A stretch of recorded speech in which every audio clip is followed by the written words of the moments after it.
Síndrome de Down. Hoy vamos a hablar de una patología de la que todos conocemos su origen. Su origen es a nivel genético. Se debe a una trisomía del par 21. ¿Qué quiere decir? Nosotros contamos con 46 cromosomas que están repartidos a 23 pares. 22 de estos pares de cromosomas son de origen o se conocen como cromosomas somáticos porque van a crear todas las estructuras que conforman nuestro cuerpo. Un par, que son los cromosomas sexuales, son los que van a determinar si el bebé es masculino o femenino, o varón o mujer, ¿vale? Nos vamos a enfocar en uno de los pares de cromosomas, que es el cromosoma número 21. Este cromosoma y todos los cromosomas están formados por un par. Pero en el caso de la trisomía del par 21 estamos hablando de que existe una copia agregada, es decir, son tres donde deberían estar solo dos. El cromosoma del par 21 tiene aproximadamente 500 genes. El problema es que estos 500 genes son de alto potencial. ¿Qué quiere decir eso?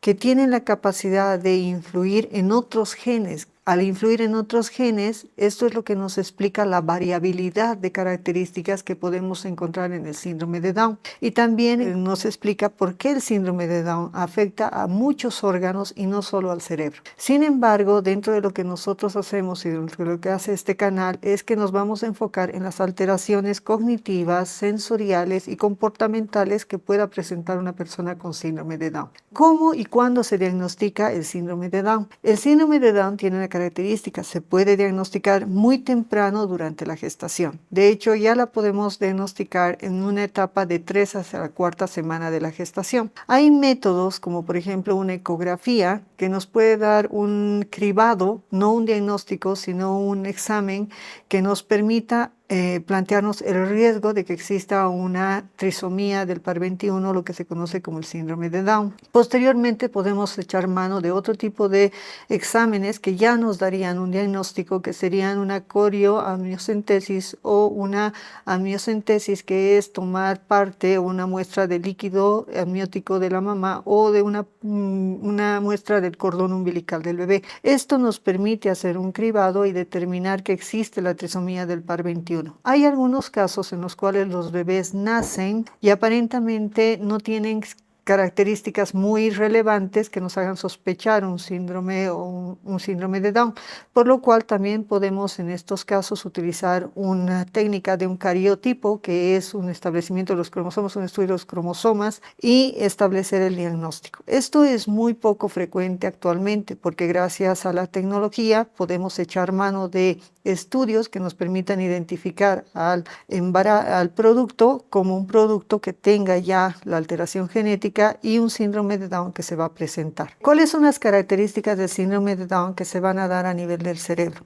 Primero, van a ser cerebros que son de menor tamaño que los cerebros normales. Y esto se ve ya antes del nacimiento y durante las primeras etapas de vida. Y se ha visto que esto se puede afectar o ver con mayor claridad comparando un cerebro de un adulto con síndrome de Down con una persona adulta que utilicemos como modelo. ¿Por qué se da este menor tamaño en el cerebro de la persona con síndrome de Down? El menor volumen corresponde a que se alteran procesos como la neurogénesis a nivel del cerebro. La neurogénesis es la capacidad que las neuronas tienen para dividirse. Una neurona, por una función que se llama mitosis, se va a dividir dando dos neuronas hijas totalmente idénticas a la neurona primera o a la neurona mamá. Este proceso de mitosis en la parte del síndrome de Down por afectación de varios genes está desregularizada, es decir, está alterada. ¿Qué quiere decir eso? Que no se va a producir una neurogénesis en el número ni en la calidad que debería darse. Ahí ya nos va a dar lo que conocemos como un volumen del cerebro más pequeño o más reducido. Esta disminución del volumen del cerebro va a afectar a lóbulos tan importantes como el lóbulo frontal, el parietal y el temporal.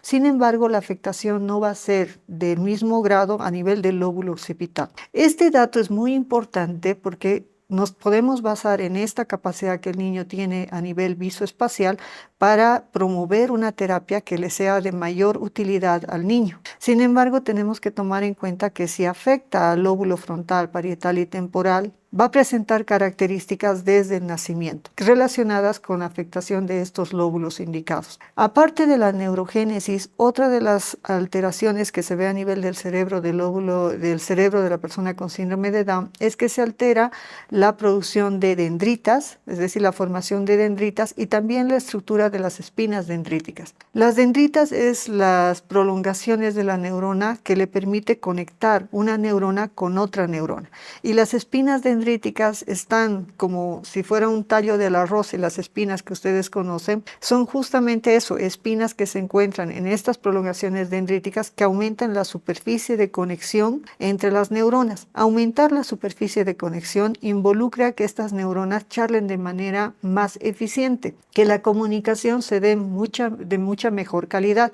y obviamente esto repercute en la capacidad del aprendizaje que nosotros tenemos. Cuando una persona con síndrome de Down tiene que jugar con un volumen cerebral disminuido, menor cantidad de espinas dendríticas o estructuras de espinas dendríticas alteradas y menor cantidad o número de dendritas, estamos hablando que las neuronas no van a conectar de manera eficiente. Lastimosamente, eso lleva a un fenómeno que se conoce como apoptosis celular. La apoptosis celular es lo que se conoce como muerte celular. ¿Por qué se da una apoptosis celular más temprana en el síndrome de Down? Porque una neurona, para vivir dentro del cerebro, tiene que conectar con otra neurona. Hay una ley en el cerebro que dice, si te quedas es porque funcionas, si no funcionas te reciclo o mueres. Por lo tanto, una neurona, para poder vivir y para poder quedarse, digamos, dentro del cerebro, tiene que conectar sí o sí con otra neurona. Esta conexión no es que se van a tocar, sino es como si fuera, se atraen, una neurona atrae a la otra neurona y se conectan como lo que conocemos como velcro, ¿vale? Es decir, hay unos filamentos que les permiten estabilizarse y en esa unión, pero no se llegan a tocar. Este velcro depende de ciertas proteínas. Lastimosamente, en el síndrome de Down se ha visto que estas proteínas también están afectadas, lo que involucra que estas neuronas no se van a estabilizar en las uniones que tienen que estar. Eso hace que una neurona que está libre o flotando, si quieren, dentro del cerebro, no puede permanecer sin conexión, y eso hace que el mismo cerebro active, por programas genéticos que tiene, este reloj interno que tienen todas las neuronas, que hace que se suicide, y eso hace que el número de neuronas también disminuya. Esto nos va a dar ciertas características claves dentro de lo que es el síndrome de Down y nos explica las características conductuales y de aprendizaje que van a tener. Otra área muy afectada dentro del cerebro es el cerebelo. El cerebelo va a actuar como un ente regulador del equilibrio, pero también se ha visto que tiene muchas funciones y mucha relación con la parte cognitiva del cerebro. Por lo tanto, esa, digamos, hipotonía muscular que las personas con síndrome de Down tienen, esos problemas a nivel psicomotor que tienen, son patosos desde muy pequeños, son torpes en los movimientos, les cuesta muchísimo controlar la postura, les cuesta mucho dirigir la mirada para tener atención, porque les cuesta mucho controlar el movimiento ocular y también la posición de la cabeza. Son personas que tienen mucha hipotonía muscular. Todo eso está relacionado con la afectación del cerebelo.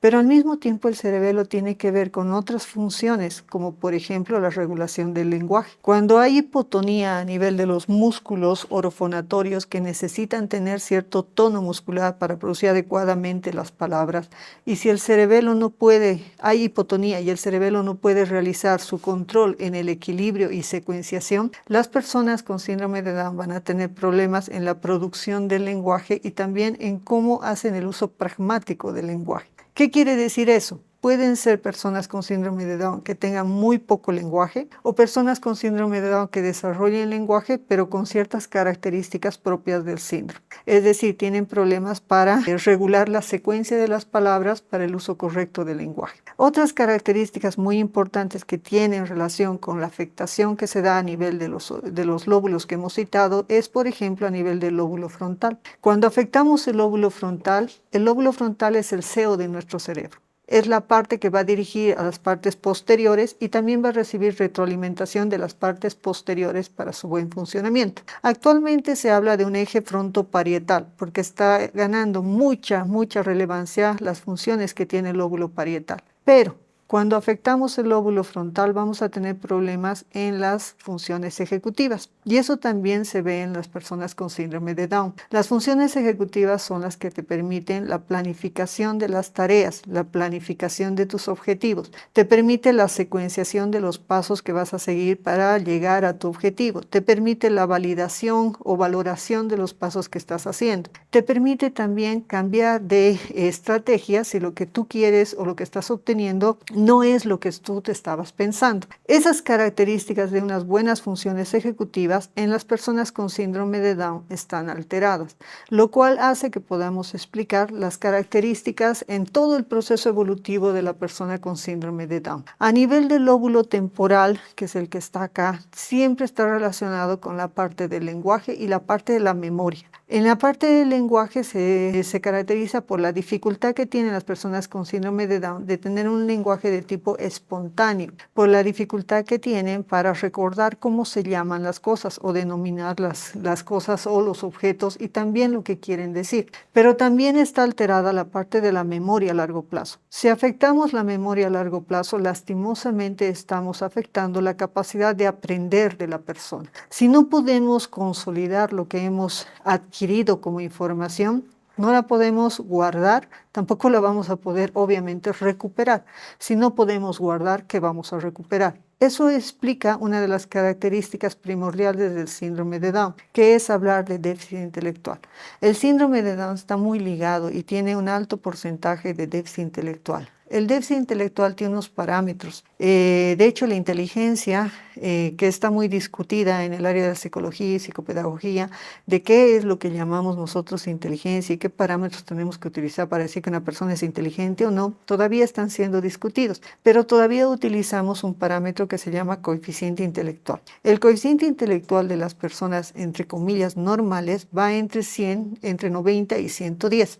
Eso es el parámetro de coeficiente intelectual de normalidad. Por debajo de 90 a 80 hablamos de personas con una capacidad intelectual limítrofe. ¿Cuál es la característica de personas limítrofes? Que pueden resolver problemas hasta cierta dificultad. Cuando el problema tiene una mayor dificultad, estas personas ya no lo pueden resolver. Y después del 80 o bajando del 80 para el 30 está el déficit intelectual con todas sus escalas, el leve, moderado y profundo. Las personas con síndrome de Down pueden ir desde un 30 a un 70, pero en promedio la mayor cantidad de síndrome de Down se encuentra en un déficit intelectual de 50. ¿Eso qué quiere decir? Que van a tener problemas de aprendizaje, pero también tienen problemas en las funciones de la vida diaria, es decir, resolver problemas, plantear resolución de problemas, plantear secuencias de actividades, recordar las actividades, y eso va a hacer que estas personas tengan mayor o menor dependencia de su entorno. Entre las características, por ejemplo, también de una afectación del lóbulo frontal, dos características muy importantes que tenemos que tomar en cuenta es la abulia. La abulia quiere decir la dificultad de iniciar algo, ¿vale? Por muchos factores. Es una dificultad que se caracteriza por una persona que puede estar, digamos, un ejemplo, llenando un vaso de agua y no va a quitar el agua del grifo aunque el vaso esté rebalsando. Le cuesta iniciar una acción, pero también le cuesta terminar la acción, ¿no? Las personas con síndrome de Down tienen a veces eso, focalizan un punto en su atención, pero les cuesta dejar ese punto de atención, es decir, dejar de hacer una tarea. Al mismo tiempo tienen otras características. Una de estas es la dificultad de freno inhibitorio. El freno inhibitorio es aquella capacidad que nosotros tenemos de frenar algo que no queremos hacer o que no queremos decir, o que no queremos al final hacer que las personas se enteren de lo que estamos sintiendo o de lo que estamos pensando. Eso es un freno inhibitorio, que lo vamos madurando y creando como vamos creciendo.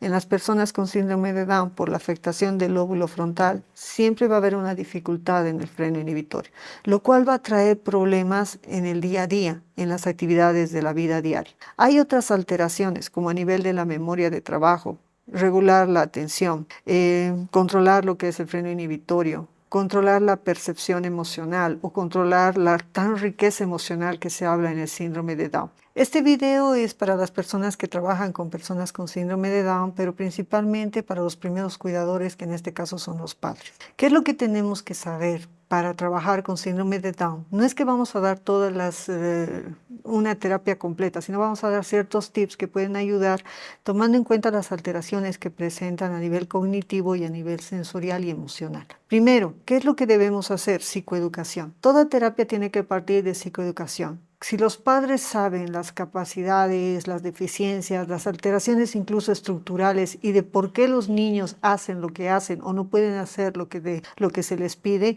es más fácil para los padres adecuarse, adaptarse y también comprender las características de la persona con síndrome de Down y en sí de cualquier tipo de trastorno. Entonces, la psicoeducación por parte de las personas, terapeutas, médicos, psicólogos y también la parte de que los padres empiecen a investigar todo lo que puedan sobre estas características o el síndrome en sí es muy importante. Dentro de las recomendaciones que se pueden hacer para empezar a trabajar, todos hablan de que el ambiente tiene que ser muy enriquecido, pero eso no quiere decir que el ambiente tenga que estar sobreestimulado. Un ambiente enriquecido es entender qué capacidades desarrolla el niño según la edad en la que se encuentra, tomar en cuenta sus capacidades, pero también sus deficiencias. Entonces, un ambiente enriquecido significa darle herramientas de acuerdo a sus capacidades. Es por eso que, un ejemplo muy simple, los juguetes tienen edades. Los juguetes están creados en base a estudios que se han realizado para saber cómo puede manipular el niño según la edad en que se encuentra.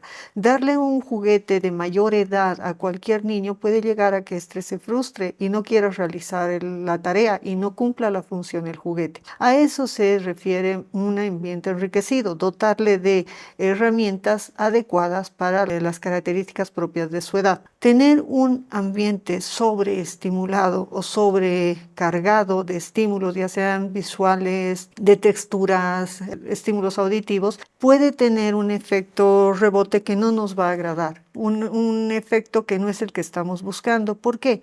Porque en el síndrome de Down algo que tenemos que saber es hasta dónde podemos llevar la terapia o qué tan intensa podemos hacer la terapia. Y para explicar esto tenemos que tomar en cuenta una característica que en el video anterior habíamos explicado. Las neuronas vienen con deficiencias a nivel de la neurogénesis, es decir, producir nuevas neuronas, pero una característica que hemos explicado es que estas neuronas no pueden conectarse de manera adecuada por el número de dendritas y espinas dendríticas. Entonces, poner a una neurona con el estrés, porque ese estrés que le agregamos a este sistema con mucho trabajo o con mucha exigencia en las tareas puede causar el efecto contrario, que es un estrés oxidativo a nivel de las neuronas y lo que estamos haciendo es que mueran mayor cantidad de neuronas. Entonces, la terapia tiene que ser una terapia regulada, pero tiene que ser una terapia adecuada a la edad del niño y a sus capacidades. No estoy hablando de la edad cronológica, estoy hablando de la edad mental que tenga el niño. Eso quiere decir qué capacidades y aptitudes tiene en relación a la norma.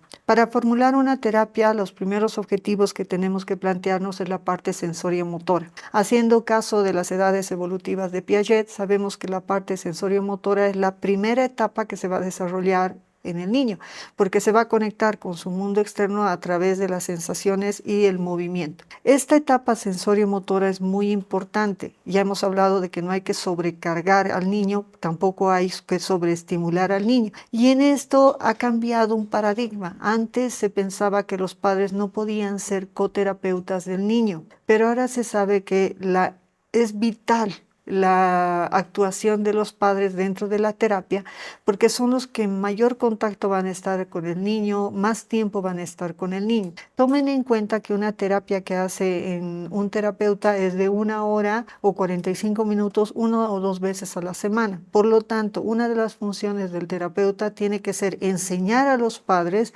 cómo en las actividades de la vida diaria pueden realizar una terapia que ayude a estabilizar o mejorar las capacidades del niño. Hay que enseñarles a los padres cómo en el momento del baño, en el momento de poner la ropita, en el momento de darle comida, en el momento en que estamos con el niño, en el momento en que le abrazamos, todos esos momentos se pueden convertir en momentos en los cuales hagamos estimulación sensorial y motora. Bien, una de las características más importantes y factores que más preocupa a los papás es el déficit intelectual. En el anterior video hemos indicado explicado las características y variables y parámetros que se toman en cuenta para hablar de déficit intelectual. Sin embargo, hay características dentro de este funcionamiento que son interesantes de ver y cómo podemos ayudarles. Por ejemplo, vamos a ver que en las personas con síndrome de Down su proceso de atención siempre va a estar alterado.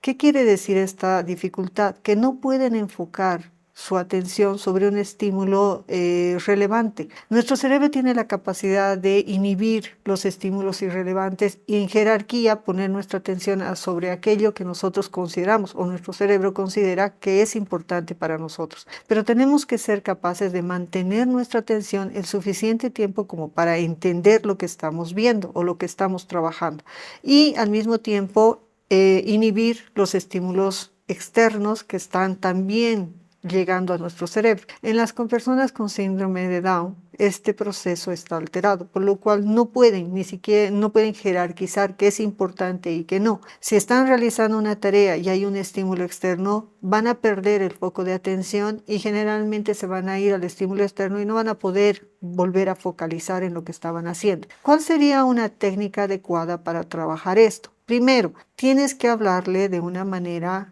clara, no utilizar muchas palabras. Si yo le digo a la persona con síndrome de Down, ven papito, por favor, toma asiento, agarra esta muñeca, ha escuchado mucho ruido y ya se ha perdido. La orden no ha sido clara, es muy complicado todo el lenguaje que he utilizado, muchas palabras, por lo cual no va a realizar la tarea. Sin embargo, si utilizo un lenguaje que sea claro, con la cantidad de palabras justa, esto va a ser más fácil para él identificar de qué le estoy hablando y a qué tiene que dirigir su atención. Puedo agarrar y sostener sus manitos para impedir que él se vaya hacia otro estímulo. Tratar de que él me mire cuando le hablo y que mantenga la mirada en mí hasta que yo acabe de darle la instrucción. Bien, esos son algunos tips que podemos hacer para que el niño preste mejor su atención. En alguna tarea en la que le pidamos, por ejemplo, señala el vaso, y en la mesa tenemos otros objetos, una de las técnicas que podríamos utilizar es tapar el otro objeto para que él dirija su atención únicamente sobre el vaso. Una vez que haya identificado el vaso, podemos poco a poco quitar la cobertura del otro objeto, introducir el otro objeto y trabajar en el tiempo de atención para que también acepte y mire el otro objeto. Bien, son parámetros de terapia, pero ¿qué es lo importante? Entender que su atención es muy pequeña, es muy frágil, por lo tanto, tenemos que utilizar herramientas externas que hagan que él se mantenga ahí. El que te mire, el sujetarle las manitos hasta que termine de hablar, son herramientas que son muy fáciles de utilizar y que nos van a ayudar en la terapia y también en las actividades de vida diaria. Si simplemente le digo, no sé, pues Carla, pon todas estas cosas de esta manera, no me va a hacer caso, son muchas instrucciones y muchas palabras. Otro tip para trabajar con las personas con síndrome de Down es la postura. Ellos tienen hipotonía muscular y les cuesta muchísimo también mantener la cabeza en una posición ideal para observar el estímulo que le estoy presentando. Al mismo tiempo hay hipotonía a nivel de los ojos, por lo cual él también tiene dificultad para fijar la mirada sobre un estímulo. La postura, por eso, cobra una importancia muy relevante.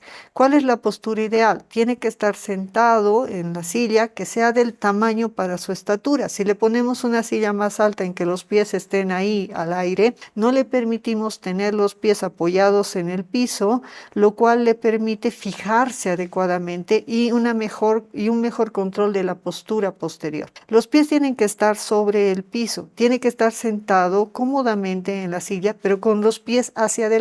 No los puede tener colgados a los lados de la silla y tampoco se le debe permitir subir los pies para tenerlos como en posición de loto, es decir, los pies arriba de la silla. El tener los pies fijados en el piso le da ese control de postura tan necesario. Los brazos tienen que estar antebrazos y manos apoyados en la mesa. Si los tienen en otra posición, altera la postura. ¿Qué nos ayuda a eso? A que él regule la postura y levante la cabeza. Y siempre le tenemos que estar recordando, siéntate bien, levanta la cabeza, porque eso va a permitir que esta personita pueda focalizar mejor el punto del cual estamos hablando y regulamos su atención. Entonces, una postura correcta, que le hable con pocas palabras, que le mire o me mire hasta que termine de darle el mensaje, que para que no se mueva o no se despiste, le agarre las manitos hasta que yo termine de hablar, son algunas herramientas que podemos utilizar para empezar a trabajar con él. Otra característica del síndrome de Down es la inflexibilidad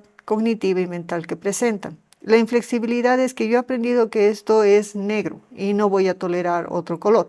Y no aprendo o no doy la posibilidad de cambiar ni planes, ni dar la opción de tener otro juguete, otra ropa y un montón de cosas que quiere decir que él no se adapta a las situaciones. ¿Cómo puedo trabajar la flexibilidad? Pues simplemente con darle opciones, pero las opciones tienen que estar reguladas por el terapeuta. Siempre les doy este ejemplo a las personas con las que trabajo. Si tú quieres que él tenga opciones y no sea como un robot que hayas estructurado una respuesta o un trabajo y siempre sea de la misma manera, siguiendo los mismos pasos, lo que queremos es que él desarrolle tolerancia, pero también desarrolle autonomía, porque esa es la finalidad. Tenemos que llegar a desarrollar autonomía en las cosas de la vida diaria para darle más independencia. Lo que podemos hacer es que yo escojo el material, le doy o agarro 3 o 4 opciones y le digo al niño cuál de estas 3 o 4 opciones es con la que quieres trabajar. Ya no estoy dirigiendo yo totalmente el trabajo o la terapia, pero no estoy dejando tampoco que él tenga un abanico de posibilidades en las cuales él no va a poder elegir, porque habíamos dicho que una de sus características es la bulia. La bulia es la dificultad de iniciar algo. Por lo tanto, si hay un abanico de posibilidades, él se va a sentir tan sobrecargado que no va a escoger ninguna y va a esperar a que nosotros dirijamos la terapia. En cambio, si yo reduzco las posibilidades a 3 o 4 y en esas posibilidades le doy la posibilidad de escoger una, estoy trabajando la independencia y autonomía en él. ¿Qué es lo que yo estoy haciendo? Dirigiendo qué material es con el que vamos a trabajar. Entonces, estoy reduciendo también sus posibilidades, por lo cual yo no estoy perdiendo la capacidad de dirigir la terapia ni de escoger el material. Otra parte que también tenemos que tomar en cuenta es la parte emocional. Hay toda una idea de que ellos tienen una riqueza emocional muy extensa, ¿vale? Tenemos la idea que las personas con síndrome de Down son súper afectivas, son personas que están felices todo el tiempo, son personas que abrazan a todas las personas, personas que besan a todas las personas en la mejilla, son personas muy afables, ¿bien? Sin embargo, nos tenemos que poner a pensar, ¿por qué son así? Nosotros tenemos la capacidad de regular nuestras emociones. Tú no vas a ir abrazando en la calle a todas las personas. ¿Por qué estas personas son así? Porque simplemente no tienen freno inhibitorio. Esa parte del lóbulo frontal está lesionada, por lo tanto no pueden desarrollar ese saber a quién debo abrazar, en qué momento debo abrazar, cuándo es factible que abrace, cuándo no voy a reaccionar o no voy a lograr una mala reacción si empiezo a abrazar a las personas. No respetan el espacio personal, se acercan mucho cuando tú les hablas, ¿bien? Quieren tener mucho ese contacto. Eso los hace particularmente lábiles, eso hace que sean muy frágiles en un medio ambiente, un contexto agresivo. Estas personas se caracterizan también por ser muy ingenuas, igual que los autistas.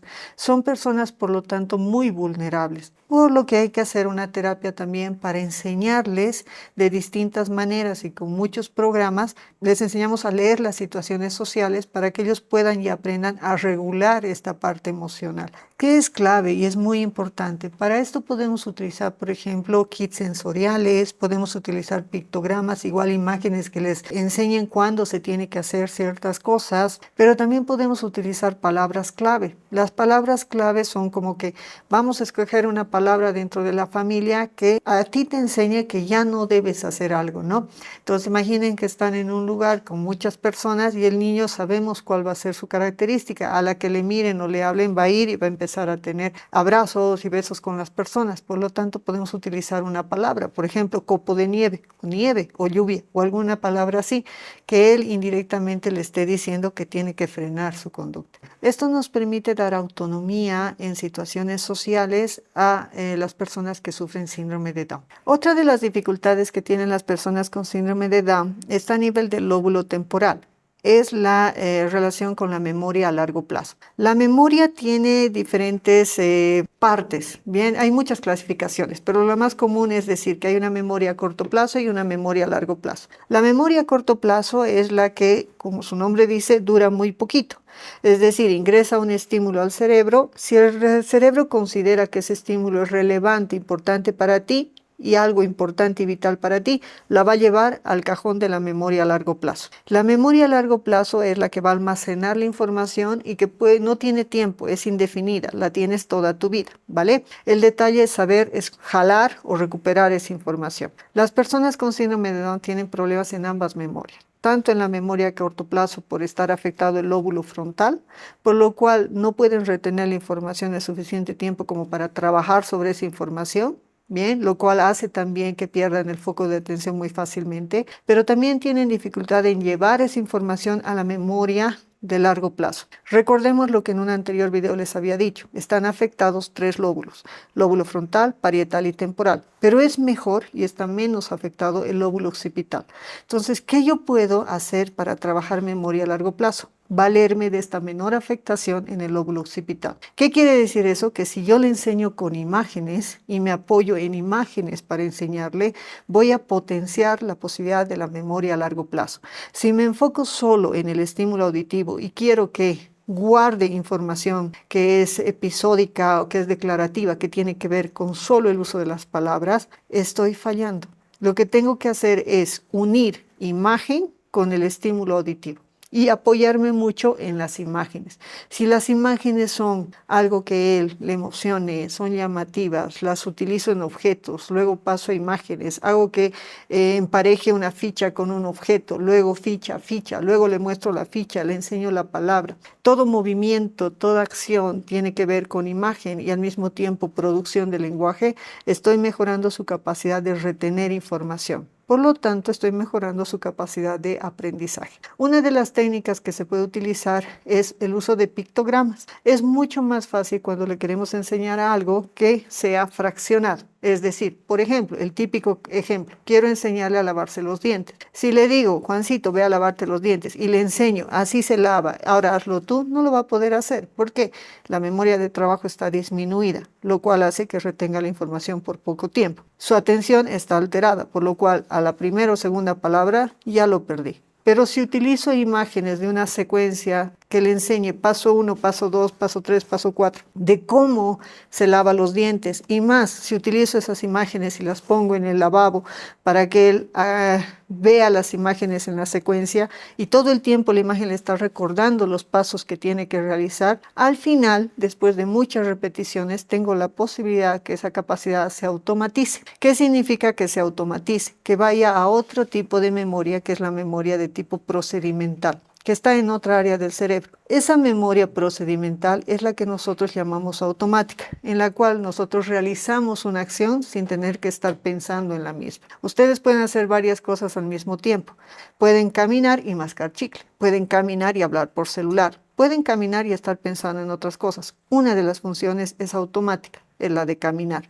No estamos pensando pie derecho, pie izquierdo, pie derecho, pie izquierdo. Estamos caminando automáticamente. Cuando repetimos una serie de pasos tantas veces y luego vamos reduciendo los pasos, al principio serán 5 fotos, después serán 4 fotos, luego 3 fotos, hasta que al final simplemente tengas la foto de lavar de dientes. Eso ayuda al niño a ir paso a paso consolidando la memoria hasta el momento en que automatice la acción y simplemente le recuerdes. Puedes pasar incluso en un síndrome de Down que no tenga tanta afectación a nivel cognitiva, puedes llegar a utilizar palabras, establecer una rutina por medio de un diario, por medio de una agenda, y que él sepa qué eventos o qué acciones o qué tareas se espera que realice en el día. Ese es el objetivo, porque al darle una agenda, darle un diario, estamos logrando que ya no dependa tanto de nosotros y estamos convirtiendo en una persona más autónoma en cada momento.